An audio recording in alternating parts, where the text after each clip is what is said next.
Gamle rester blir som nye når Fremtidens byer og Renovasjon Grenland tilbyr gratis pakkeservice.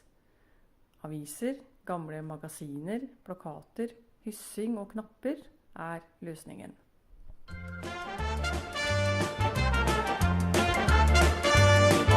Det var en gang ei lita jente i eventyrlandets sted.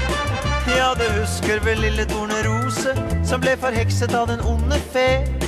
Og heggen vokste kjempehøy, men vår prins løp og hentet saksen og ryddet opp på 1, 2, 3.